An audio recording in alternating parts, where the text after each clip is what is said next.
Director Paul Pelagi, who's now the Executive Director in Lake County of the Parks and Recreation, Metro Parks.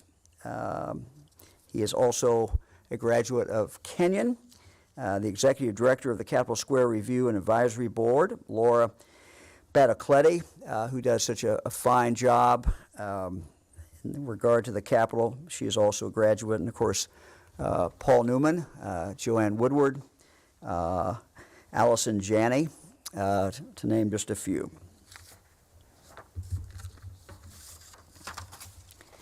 Tomorrow marks the 50th anniversary of the beginning of the agency that eventually became the Opportunities for Ohioans with Disabilities.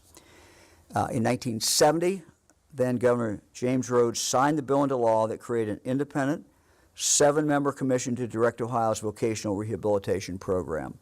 Now called Opportunities for Ohioans with Disabilities, the agency is an important part of my cabinet. They work to empower Ohioans with disabilities, and they do a phenomenal job. Today we want to recognize Director Kevin Miller and his team, all the staff at OOD, the providers, the community partners who help individuals with disabilities prepare for and succeed in the workplace while boosting confidence and encouraging independence. I want to thank all of you for your dedication, your commitment to helping Ohioans live up to their full God-given potential.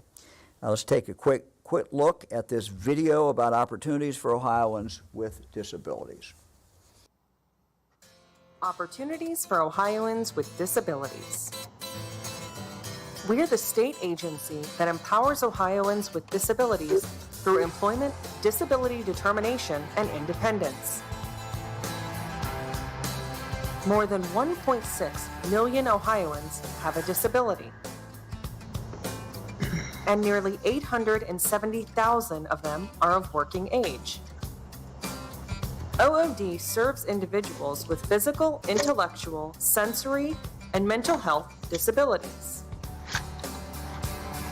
Our bureaus of vocational rehabilitation and services for the visually impaired help people with disabilities get and keep a job. Our counselors help with career exploration and counseling, assistive technology, resume and interview prep, internships, and permanent employment. Our business relations team connects participants with a wide network of employer partners. If someone is unable to work because of a disability, our Division of Disability Determination will assist them through the Social Security Disability Benefits process. If you or someone you know has a disability, visit oodworks.com to get started. Brought to you by Opportunities for Ohioans with Disabilities. Visit us online at ood.ohio.gov. Earlier this afternoon, Mr. George Floyd's funeral service began, and our nation continues to mourn. Last week I talked about some of the efforts that we intend to undertake regarding policing in Ohio.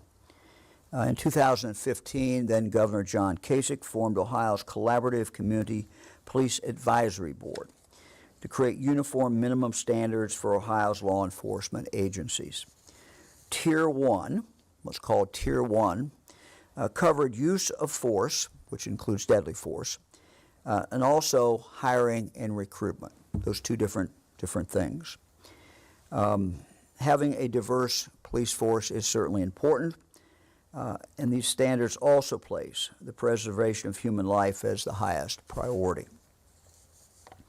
As of today, 79% of Ohio's law enforcement officers work for an agency that has voluntarily complied with these standards or is in the process of getting certification.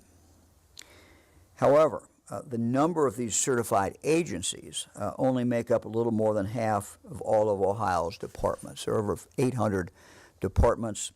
More than 400 of those agencies in the state have not chosen to pursue certification, showing that they meet these minimum standards.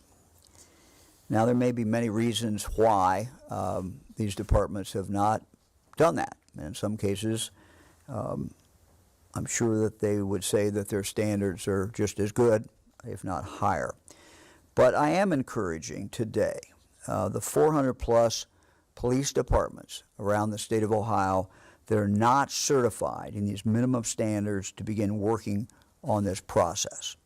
We'll work with them to help ensure their compliance. I've directed the Department of Public Safety's Office of Criminal Justice Services, which oversees the certification process, to reach out directly to every single police agency in the state that is not meeting these standards and to assist them any way that they can. A report listing the agencies that have and that have not chosen to pursue certification on these minimum standards is available on the Ohio Department of Public Safety's website, and that is publicsafety.ohio.gov. publicsafety.ohio.gov. And what I just announced has to do with those two standards, recruitment and use of force. There are other standards that have been outlined by this collaborative. You'll see in the report, when you go to that page, that the collaborative also has developed additional minimum standards for law enforcement, including standards on community engagement, body cameras, bias-free policing, employee misconduct, and telecommunicators. And last year, I also directed the collaborative to add an additional item, and that is to set new minimum standards on law enforcement pursuits by automobiles. The agencies that have chosen to become certified in these additional standards are showing strong leadership in Ohio and are showing their communities that they are in fact listening. So again, I would encourage all departments that have not been certified in those to please pursue that. I think it is very, very important. Today, I am announcing that I have directed the Ohio Collaborative Community Police Advisory Board to begin developing yet another minimum standard, this time on law enforcement's response to mass protests. I'm asking the collaborative to examine issues such as at what point in a protest do measures like tear gas, pepper spray, non-lethal projectiles become necessary. 2, what tactics and techniques are in fact best practices for dealing with a crowd that is failing to disperse. 3, how can law enforcement prevent the members of the media from being injured? And 4, when do tactics become excessive for a given situation? Now, let me be clear. When protests morph from peaceful to violent, law enforcement must be empowered to act. When law enforcement witnesses physical violence or property destruction, they must be ready and able to react. We are not looking to give the small number of violent protesters a free pass. Far from it.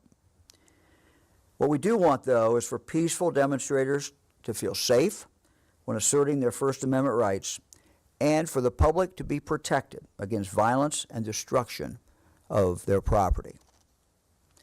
I believe that the examination of these additional standards will be helpful to come up with additional standards, to try to come up with uniform standards throughout the state of Ohio. We certainly will welcome anyone's input in regard to that.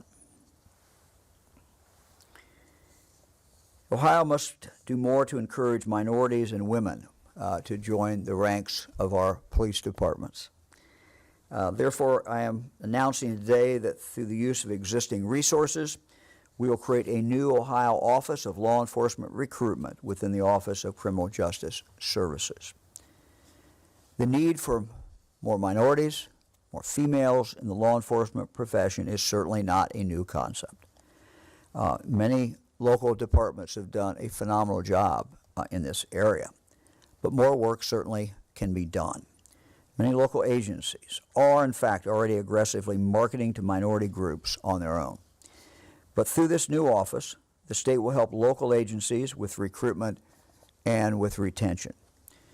We have been in touch with the Ohio Mayor's Alliance and intend to work closely with them to get results for their communities. We also intend to work closely with the sheriffs and the chiefs of police throughout the state. As I indicated last week, we are going to continue to work on this. This is my first round of announcements. These are additions, frankly, that I can make quickly without legislation, and I can do as head of the executive branch of state government. Many necessary changes for meaningful law enforcement reform are going to require legislative action, and we are working on other ideas for law enforcement reform with our friends in the General Assembly. We're working with the law enforcement community, we're working with elected officials, we're working with community organizations, both local and statewide, as we move forward. So this is not the end, this is just the beginning of our focus on this. I intend to stand here again in the near future detailing even more changes. I want to talk briefly about personal protection equipment, PPE, and give you a little update. I started to do it last week and we were running out of time. So let me do it this week. As of last week, the state has distributed over 30 million pieces of PPE, 30 million. Sources of these resources include donations. We got some from Jobs Ohio purchases, from FEMA. We've had purchases by state agencies such as our Departments of Administrative Services, Health Department, Public Safety, using Federal CARES Act funds. So many sources for the funding. Of the 30 million total PPE pieces, 27.8 million pieces have been shipped to county EMAs for local distribution. So our focus has really been on getting these out locally. And let me just say that we'll continue to work on this. This is certainly a work in progress. In addition, on May 19th, I announced that the Bureau of Workers' Compensation, BWC, would begin distributing non-medical grade face coverings to Ohio's public and private employers who participate in the state insurance fund. I'm already starting to run into people who are getting these masks, and they're being now distributed. This program, called Protecting Ohio's Workforce, We've Got You Covered, has sent over 1.5 million face coverings out so far. These packages of 50 face coverings are intended to support and enhance any workforce safety and health efforts businesses already have in place. This is just another step that BWC has taken to help support our local businesses since the COVID-19 pandemic began. Administrator Stephanie McLeod and her team at BWC are receiving positive feedback from employers who have received their face coverings so far. She has shared with us a few pictures. The first one is from Ann Harkin, who is the manager of Skin Perfect Spas in Gahanna. Next are pictures from Heather Baines, president of HR Construction Services in Cleveland, who shared these photos of her crew as they work on overpass in Cleveland. Heather writes, "Between the financial help and the mask, it's almost made me want to cry because it shows I am not forgotten." We have provided PPE to our state institutional agencies to ensure that they have a 90-day supply. And we are providing PPE to the Ohio Department of Mental Health and Addiction Services through their Office of Pharmacy Services to support requests for PPE from state agencies, boards, and commissions. In addition to these early buys, we are looking at long-term solutions to the supply chain. Supply chain that has certainly been plagued with problems that other governors throughout the country and the federal government have certainly run into. Some of the things that we've been doing include longer-term contracts for ventilators and N95 masks. And we are currently evaluating the results of a recently issued invitation to bid for gloves, gowns, and 3-ply masks. These efforts, coupled with the partnerships we forged through the Ohio Manufacturing Alliance, whose work has resulted in face shields, cloth masks, isolation gowns, sanitizers, is truly positioning Ohio to be better prepared as we move forward in the future. And speaking of the Ohio Manufacturers Alliance, Gojo, which is an Akron, Ohio-based manufacturer of hand sanitizer and part of the alliance, has been working closely with Jobs Ohio and today announced that it's expanding in Navarre and Maple Heights to meet the demand for their products that are helping us fight COVID-19. So we're happy to see them moving forward. Many of you are familiar with the brand of sanitizer called Purell. This announcement today will increase their footprint to 4 manufacturing sites in Ohio. And with the expansions announced today, Gojo is expected to create 200 new jobs, and this is certainly great news for Ohio. These new investments demonstrate the confidence that they have in Ohio's future and in Ohio's talent, which is hard at work producing and distributing the crucial Purell products used worldwide. We're grateful for all the innovative efforts and the ingenuity of our fellow Ohioans. It makes a big, big difference. This is truly about Ohioans protecting Ohioans. And we will continue these efforts as we navigate the next phase in the pandemic. We're going to now talk with Dr. Susan Kolatar, the director of the Division of Infectious Diseases and principal investigator of the AIDS Clinical Trial Unit at The Ohio State University. Doctor, thank you very, very much for joining us. We appreciate it.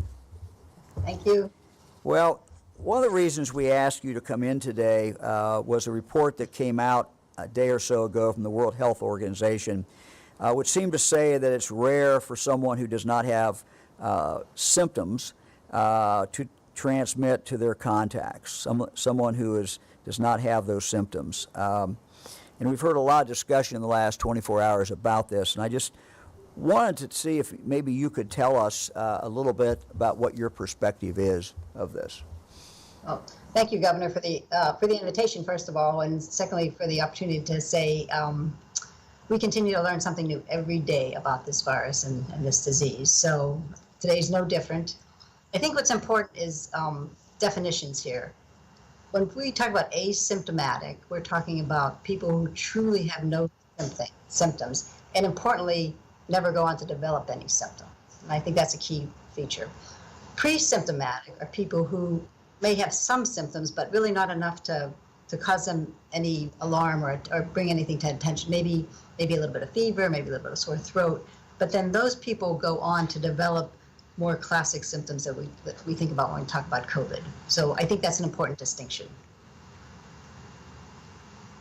When you listen to the, if you listen to the WHO briefing yesterday, I think the comment was, it is rare for people who are asymptomatic to transmit infections. And I want to put that into some perspective. I'm not sure we actually know how many people who are truly asymptomatic actually go on to transmit infections, because we've not done that type of contact tracing. But what is important is that, and I think we do know, that people who have symptoms, who are pre-symptomatic or just at the starting of the virus really multiplying enough to cause symptoms, they are likely infectious. We see this in influenza too, so it's not actually surprising, and I think it's that group we need to focus on. I hope that answers your question. Well, yeah, and I think that I have to let that sink in just a little bit. But you know, what you started with, your statement that we continue to learn, is certainly true. You know, it is for me as a layperson who's trying to understand exactly what is going on. So, what would you say then, from what the World Health Organization's statement? What do we do with that? I mean, what practical significance does that have, do you think? I think we do what we've been doing, quite honestly. We try to assess people with symptoms, and actually with actual testing and tracing. We try to continue to increase awareness among the public at large of what the symptoms might be. And then I think we need to pay attention to the matters, to the issues that we've had in place for a while. The ideas of social distancing, the ideas of hand hygiene and routine hand washing, and how we put that into context is, I think, an important way to continue to deal with the virus. The other thing, and perhaps one of the things that people have talked a lot about, is the idea of masking. And that in particular, I think, is really related to that pre-symptomatic potential for spread, both from the source, the person wearing the mask, that we would consider the source patient, to other people in the public. So when everyone is wearing masks, that decreases the likelihood of transmission from one person to another.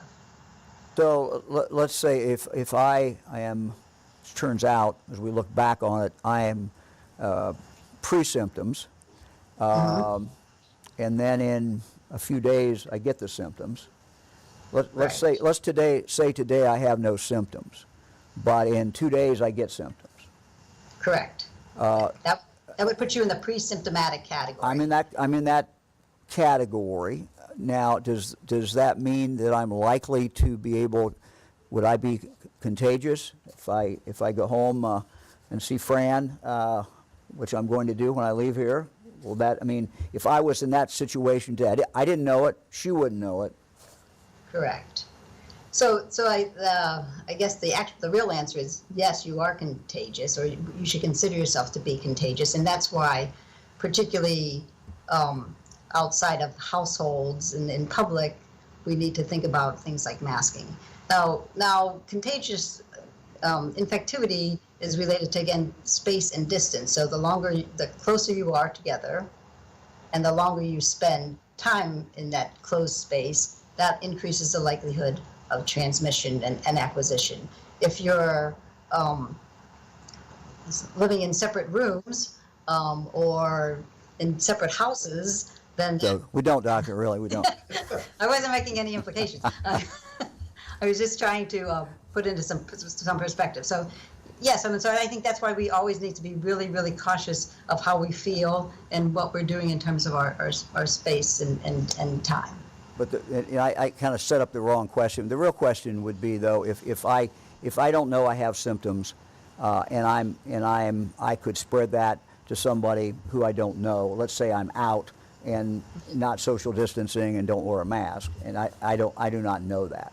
So I guess that's the summary of the reason to wear a mask, is because you just don't necessarily know.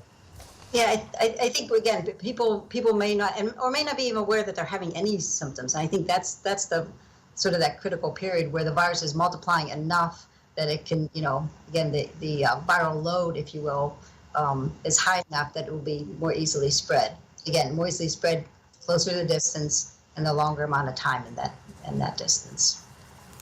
Okay, doctor, anything else we should know? No, I think we should continue to learn things every day. I'll emphasize the things that we do know. Hand washing is important, not just for COVID, actually, just in general, good infection prevention and good health. Social distancing, or physical distancing, I guess is a more appropriate term, really does make a difference until we really get this virus under control. And then wear a mask when you're out in public, because we don't actually have the answer to the pre-symptomatic spread, which I think is real. And I will leave the hopeful note that I think we are continuing to learn things. New treatments are being evaluated, and vaccines are being evaluated as we speak. So thank you for the opportunity, Governor. Well, thanks for ending on that hopeful note as well, doctor. Thank you. We appreciate it very, very much. We are ready for questions.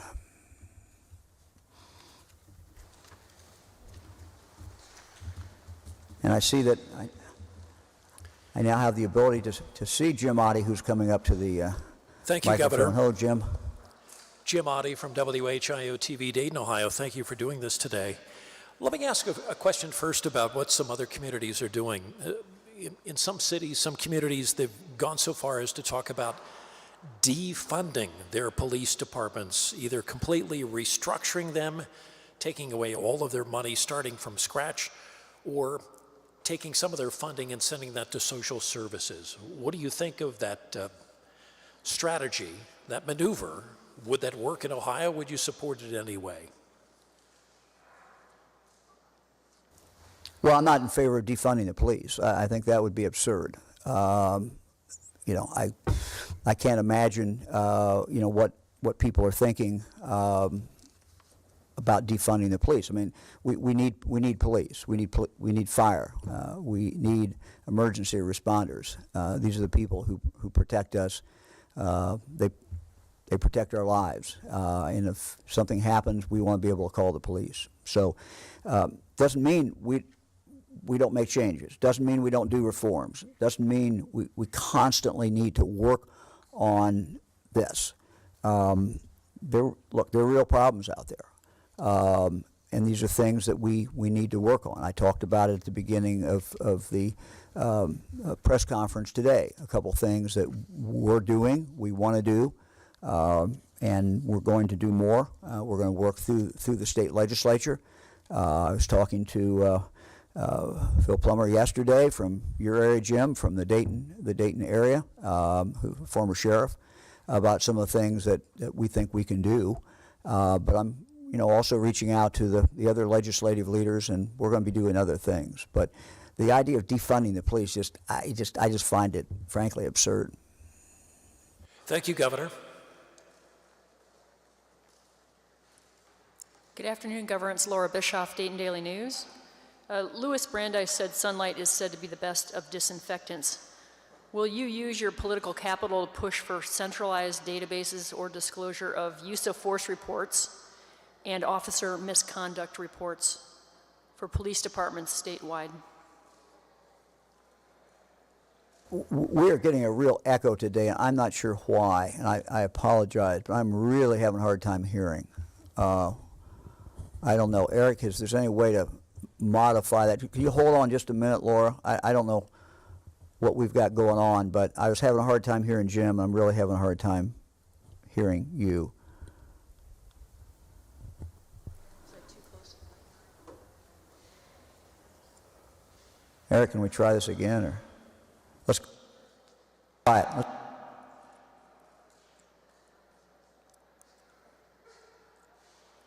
Now I can't hear him. Try again.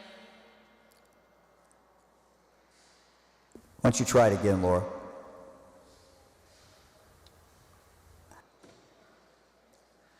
Yes, Louis Can you Brandeis hear me? said. Louis Brandeis said that sunlight is the best disinfectant. Will you use your political capital to push for centralized databases or disclosure of use of force reports and officer misconduct reports across the state's police agencies?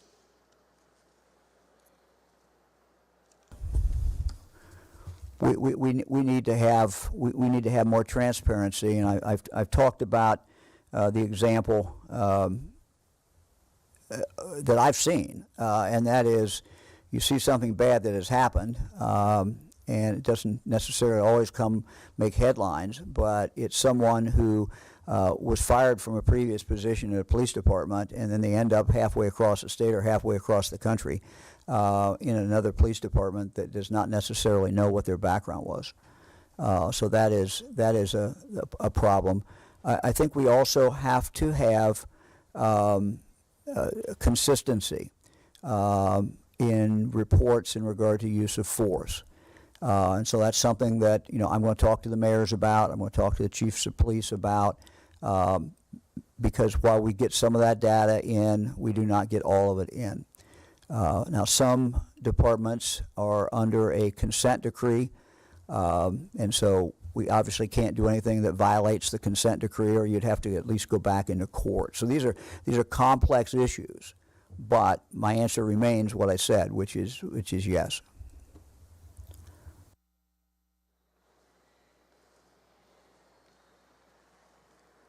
Hi, Governor. Andy Chow with Ohio Public Radio and Television State House News Bureau. The idea of diversifying police departments, there have been studies that argue that that doesn't really make a big difference when it comes to fixing the issue of use of lethal force in those issues. What other why do you think diversifying the police force could help, and what other steps are you still looking at?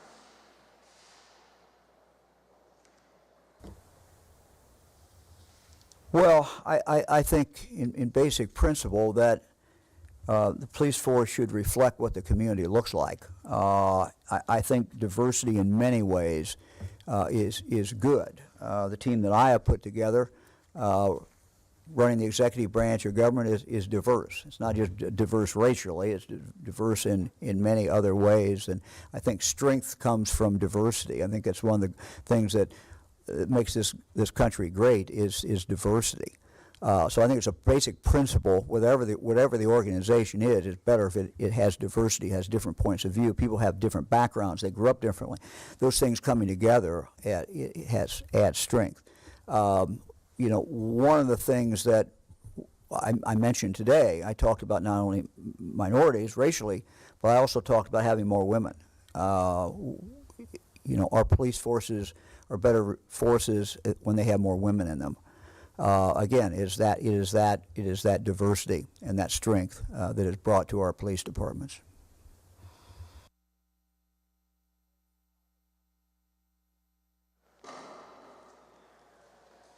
Hey, Governor, this is Shane Stegmiller with Hannah News Service. COVID-related question. How long do you plan to keep state employees working from home? When would you bring them back to the office, and under what parameters would you plan to do that under? Thank you for the question.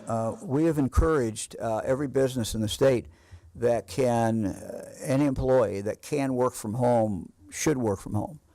And so we're going to try to follow that with what we do as well in state government. What we're finding is that people can work from home and do a lot of different jobs. Now we know that some of the most dangerous jobs as far as the COVID, they're not working from home. They're at the front line. You know, they're people who are stocking the shelves in grocery stores. They're doing checkouts. They're doing all kinds of things, interfacing with the public.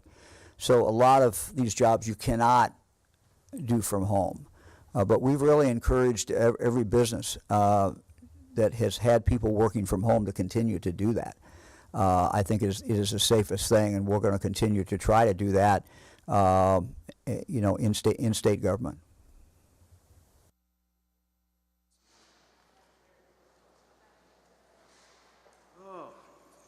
Good afternoon, Governor. Randy Ludlow with the Columbus Dispatch. Yes, more gray hair and less of it since last we saw each other. Governor, the Police Community Collaborative Board established its standards in 2015, gave agencies till 2017 to comply, yet 3 years later, as you noted, slightly more than half the agencies have not complied.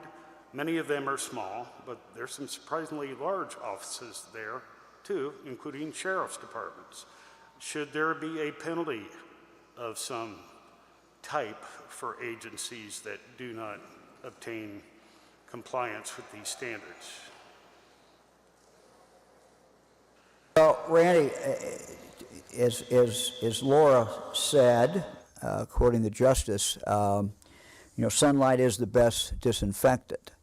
And you know, I want to be fair, there may be a reason why some of these departments have not done this.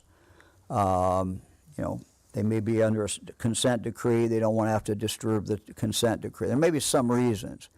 But I think if the public today, right now, you can go on that webpage and you can see whether your local police department, what standards they're complying with. And I think that it is really in the best interest of every chief, every city manager, every mayor, to have their department comply with this. So what I'm going to do, Randy, is wait. I'm going to see how much activity we get in the next, you know, month or so, and we encourage people to go out and to comply with these standards. Look, if they think the standards can be better, that's fine. But you know, we would like for them to engage with us in regard to these standards. These standards were put together by a citizens group, but also a group that had law enforcement component, and they came back together and came up with these standards. And these are good standards. These are strong standards. and we need to have more police departments that are complying. You know, we took as I said, on the first set of the first, what we call the first tier of standards, use of force and hiring. Those together cover a lot of ground. You know, you got 79% of the people of the state of Ohio live in a jurisdiction that now complies with that. That's pretty good. But we have a large number of police departments, particularly in the small areas, that simply have not done that. You know, there may be some cost connected with that. So we intend to, you know, we intend to work with them to try to find out why they're not complying. And I have charged Governor's Office of Criminal Justice Services to make this a top priority. Now I've asked Carlton to really focus on that and find out, you know, why these departments are not doing it. So we're going to call every department. Every department's going to get called. We're going to say, hey, what can we do to help you move forward? So before we do a penalty, before we mandate it, we're going to try it this way and see how it works. But we're going to be aggressive about it.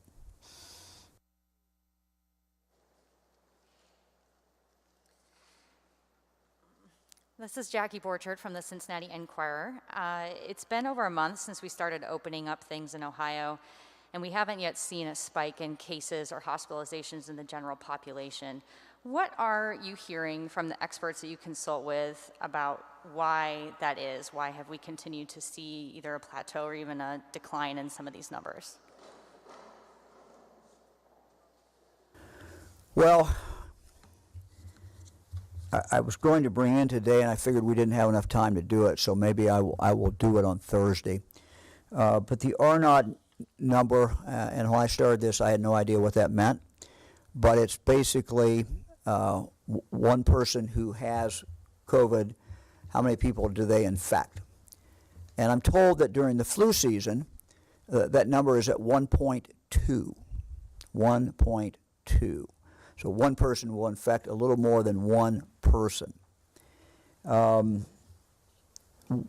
we would like to do, obviously, is be below 1 and headed south. What we have been slightly below 1.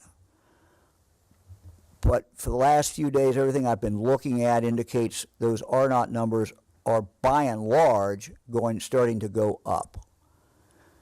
So I have some concern about that. But I will bring those in, and I will bring them in by region, because I think it's of interest in region. One of the areas one area that I saw us starting to move up was the Dayton area, that the R-naught numbers moving up. So we're a little concerned about that. But these are numbers that are, in and of themselves, are at least 2 weeks behind anyway. So that's 2 weeks behind. When you're looking at the hospitalization numbers, I don't know how many days those would be behind, but certainly someone has to be infected, then they have to come up with symptoms, then they have to get sick enough that they're going to the hospital. So there's a lag time on that as well. And if you look at the cases, those are influenced certainly by the amount of testing. And as we increase the amount of testing, one would assume you're going to continue to see those go up. But I will bring in all those numbers on Thursday, and we can kind of go through those numbers. But the R-naught number is something we look at, a little concerning as it starts to trend upward. The other numbers remain fairly flat, so we're not, those are okay. But remember what we've done. We've layered this. We have added this, and some people again have wondered, why did we do this? And I did it because I wanted to be able to give us some time to see the results. So we keep adding something to the scales and adding something to the scales, like one of these old-fashioned scales. And at some point, what our concern is, it goes. And that has not happened so far, but there is a lag. And there's a big lag to it, at least 2 week lag. So on many of these indicators, so it's a work in progress. We're monitoring it. It's so important for Ohioans to keep the distance. It's so important for Ohioans when they go out in public to wear the mask. Don't have to wear it all the time. Don't wear it in the car. But when you go out and you're face to face with someone, to wear that. And That's very, very, very important, because we are in a time period where we just don't know which way this thing is going to go as we open it up. Got it for you on Thursday. Thank you. Hi, Governor. Julie Carr-Smythe from the Associated Press. The voluntary system that you have been talking about today with regard to compliance with these standards was put in place in part because the Governor Kasich's legislative agenda that was part of that effort didn't really go anywhere. Do you intend to push forward actual laws on this matter, and how concerned are you that groups like the police unions are going to stand between you and getting that done? Well, we fully intend to work with everyone on this, and our team has been reaching out to everyone, and that's going to continue. So look, I've never met a police officer who did not think more training was good, for example, just as an example. The FOP and I worked together when I was the Attorney General on trying to get more police training. We got some more. Didn't get as much as we both wanted, but we ended up getting more training. So when you look at training, that's important, and I think that we can bring everybody along in regard to training. I think having a certification process or a licensing process in regard to a police officer is something that we should be able to get people to support, because it is a respect for those officers. This is a profession. It should be treated as a profession. There should be a licensing that is similar to what goes on with a nurse, what goes on with a doctor, and you have that license because you are a professional and you're a very, very important professional. So doing these things, I think we can find common ground, and we're working on that. What I announced today were the things that, I wanted to do two things today. One is to announce, the new position that I felt was important, but I also wanted to, frankly, take a spotlight and kind of put it down so people could, again, look at what the collaborative had come up with a few years ago, and then how many departments have done a good job, and they've conformed to that, and they've done that, and that there are still some departments out there that are not doing it. So I would hope, after today's press conference, that every department would go look at these things. I would hope that every citizen would go up online and see what departments have in fact complied with this.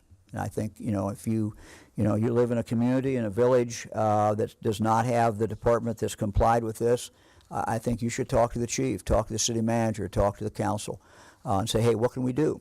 It's not adversarial, but it's just to say, look, what can we do to make sure that every Ohioan, no matter where they live, lives in a jurisdiction where we have these particular standards. And it doesn't mean that, in whatever village that is or town that is, that the police department's not doing a good job. This is just one more thing they can do, one more way that they can, everyone can be assured that that department has the protocols in place. That's just important. Good afternoon, Governor. DeWine, Ben Schwartz with WCPO in Cincinnati. Governor, I have a question sent in from a viewer here who wants to know if your team is still working towards the goal of 22,000 COVID-19 tests per day in the state, as it was deemed a goal a little bit ago. And I'd also like to add on to that viewer question and ask if, now with these big protests happening around the state, if testing is a bigger priority for your team. Well, I am concerned about the health risk in regard to the protests. I mean, I see the same pictures everybody else sees. I was talking to the mayors this morning, and one of the mayors of our major cities, and one of the mayors said, at your press conference today, Governor DeWine, say something about the fact that the COVID-19 is not over with, that it's still out there. We're going through the protest, that's fine, but it's not gone away. And so I'm saying that. I think all the mayors I talked to today agreed with that.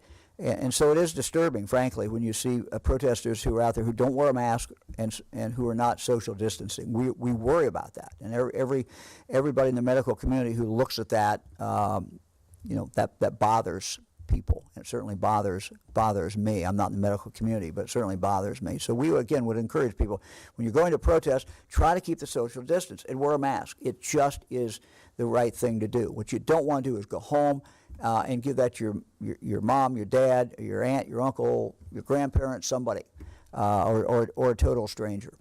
So I think that's very important, and I'm concerned about it.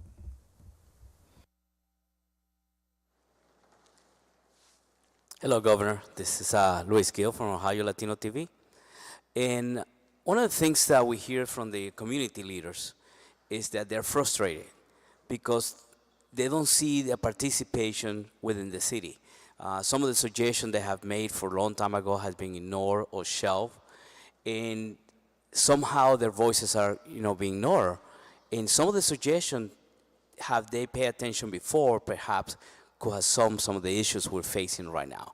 And they see how can we participate even more. At least one leader of the community that lives in the actual community can be part of the system of the solution. Look, I understand frustration. I understand that I don't pretend to put myself in the position of an African American who was watching what happened to Mr. Floyd. But I will say, as a human being watching that, it was just, disgusting. It was horrible. It was just horrible to watch. So I have some understanding of the frustration level. We do not have to start all over on this.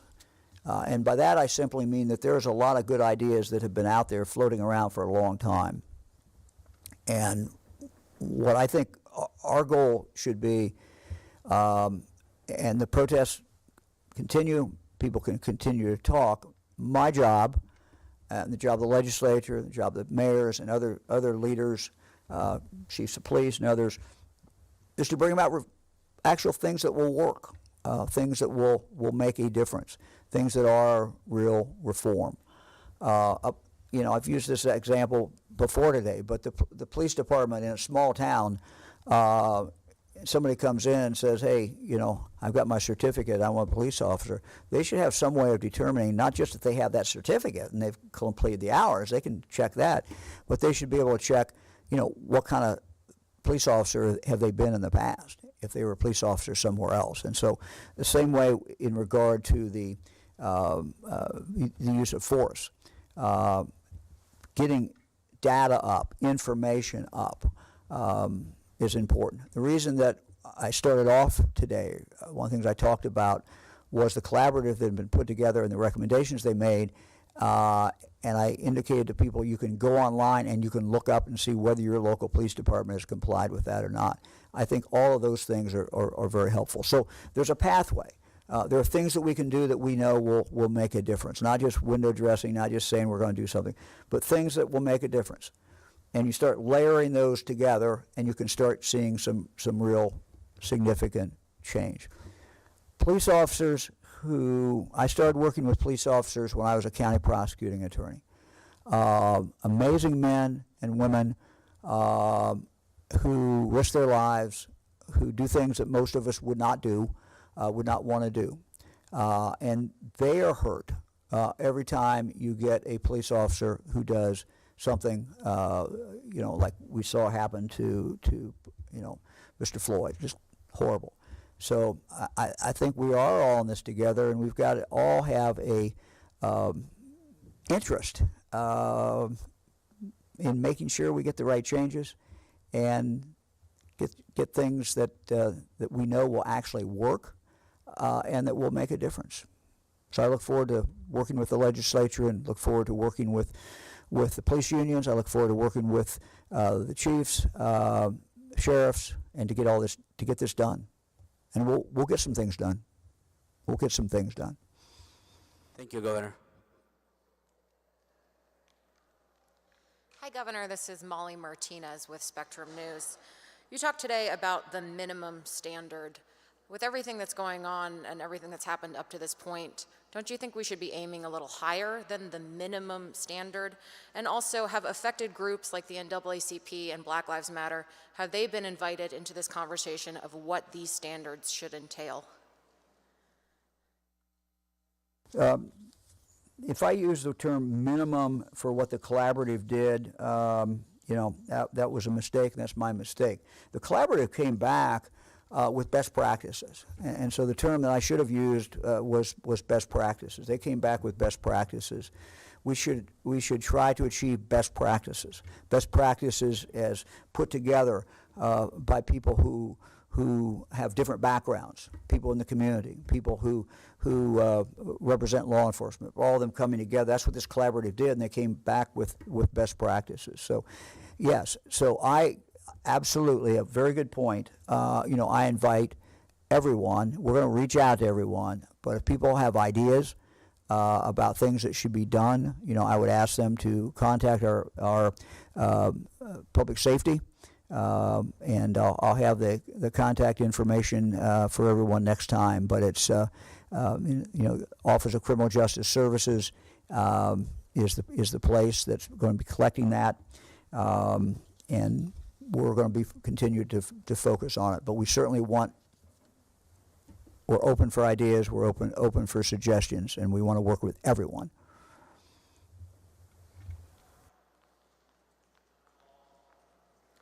Governor, I'm the last question. Adrian Robbins from NBC4. I understand your stance on not defunding the police, but many people are looking at these inflated budgets and believe that some of that money should be reallocated to things like education and mental health. Would you support a review of police budgets, and do you believe that some of that money should be sent to other resources like education that has seen cuts over the years? Well, these are decisions. That's a very good question. These are decisions that are made primarily at the local government area, because the job of the governor, the job of the legislature is to help local law enforcement. Job of the Attorney General, one of Dave Yost's jobs is to help local law enforcement. He does it through OPATA, Ohio Police Officers Training Academy. But ultimately, these are local decisions, and these are local dollars, and these are local taxpayers who are making these decisions. So I think when you talk about a review, in our system of government, there needs to be a constant review of everything, all money spent.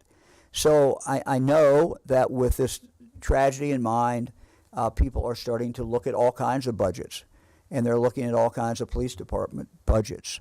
One of the concerns I have, though, frankly, is that as the economy went down, income for local cities and counties is much more iffy, going down, and the place that usually gets hit is the police and the fire and the first responders, because a huge percentage of the budget of counties, a huge percentage of the budget of cities is law enforcement related. So getting the right balance is part of democracy. Getting the right balance is part of what we do, and the citizens of every community have the absolute right to examine in their county or in their city or in their village, how much are we spending for police? Are we spending it correctly? These are all issues that are always up on the table to be discussed. Thank you very much. Well, I want to thank all of you very much. Good to be with all of you today. The Lieutenant Governor and Dr. Acton are both. I was going to come in here and say something like they do on TV. They're on assignment, but they're both doing other things today. We look forward to being back with you on Thursday, and hope everybody has a good day. Thank you very much.